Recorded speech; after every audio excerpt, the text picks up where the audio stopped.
비폭탄 2261조 원, 조만간 역대급 금융위기 온다. 이때까진 꼭 탈출하세요. 썸네일 제목이 어마어마하죠. 이런 어그로식의 썸네일들이 요즘 유튜브에 진짜 많이 보이는데 사실 알고 보면 다 같은 내용입니다. 도대체 그럼 최영식 소장님께서 무슨 말씀을 하신 걸까요?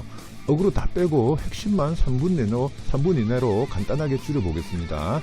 자, 첫 번째, 미국의 기준금리 인상은 경상수지 적자 때문이다. 바로 이겁니다. 연준이 기준금리를 올리는 것은 물가를 안정시키기 위함이 아닙니다. 왜냐하면 3월 8일에서 3월 20일까지 연준 BS를 보면 그 3,910억 달러의 통화를 추가로 공급했습니다. 아니 이거는 뭐 3월 23일에 금리 인상한 것과 상당히 모순이 된다고 말할 수 있죠. 그리고 논리적으로도 맞지도 않습니다. 결국 미국의 경상수지 적자가 초래할 금융위기를 막기 위해서 기준금리를 올리는 것입니다. 경상수지 적자는 달러 가치의 하락을 초래하고 국제투기자본이 미국을 떠나고 금융위기가 오기 때문에 기준금리를 올리는 것이죠.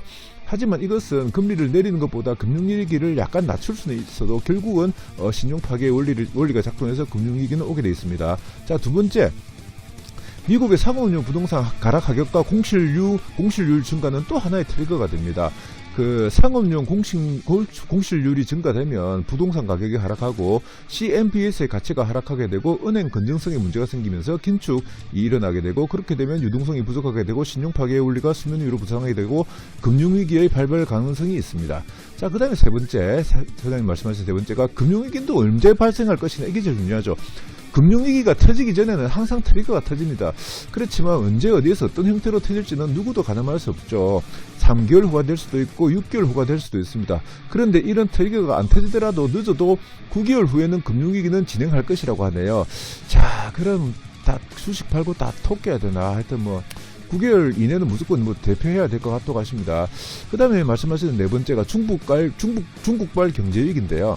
그 중국은 크게 두 가지의 큰 위기가 있습니다. 첫 번째 뭐냐면은 1대1로 사업의 일환으로 9,700억 달러의 상업 자금을 이제 제공해가지고 7천억 달러의 통화사표를 체결했는데, 이런 1대1로 사업과 관련된 국가들 중에서 대규모로 상업 자금을 빌리거나 그 통화사업을 체결한 나라들은 하나같이 외환위기에 직면해 있거나 이미 빠져 있죠.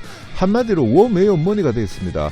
돈 1조 6,700억 달러, 즉 2,261조 원 정도 되는 그 돈을 다 날린 겁니다. 그래서 제수사장님 유튜브 방송에서 어그로 끌려고 2,261조 비보다 터진다, 이딴 썸네일 썼죠. 두 번째로 중국의 지방정부들은 토지사용권을 매각해서 재정의 30에서 40%를 충당해서 왔는데, 부동산 시장이 붕괴되면서 토지사용권 팔리지 않고 지방재정이 극단적으로 악화되고 모두가 지금 붕괴될 위기에 처해 있습니다. 따라서 중국이 이 두 가지 거대한 똥물이 넘쳐 흐르는데 통제경제체제라는 댐으로 막고 있지만 지금 그 댐 위로 똥물이 새나오고 있습니다. 어디선가 난데없이 하나라도 트리거가 터지면 중국 경제는 치명적인 타격을 입을 수 있습니다. 1대1로 한다고 쇼하고 깝치다가 부실난 2261조 원의 비폭탄이 만약에 터지게 된다면 중국이 붕괴될 수 있고요. 미국의 대공황 이상의 충격이 올 수 있습니다. 다 돼지는 거죠. 자, 그럼 한국 상황은 어떻습니까? IMF가 2023년 우리나라 경제 성장률 1.5%를 전망했는데 이거 다 개소리입니다. 작년 우리나라 4분기 우리나라 마이너스 1.5% 성장했는데 이것은 이제 축소 재생산이죠. 이것이 악순환하는 기능이 아주 강합니다. 소비 줄고 생산 줄고 또 그에 따라서 소비 줄고 생산 줄고 그래가지고 특별한 일이 없는 한 우리나라 성장률은 마이너스 3% 정도 되지 않을까 예상합니다. 최저장님은 이 고비를 잘 넘기게 되면 우리나라가 다시 고도 성장세를 이어갈 수 있다고 하는데, 글쎄요, 이 정권에서 될까요? 희망이 있습니까? 예, 희망이 있다 합니다. 이게 뭐냐면 금융위기가 와서 개아수라장이 펼쳐지고 모든 상황이 극단적으로 놓이게 된다 하더라도 경제학자들이 새로운 정책을 만들어 펼칠 텐데, 일단 이렇게 터지고 나면 또 방법이 있지 않겠습니까?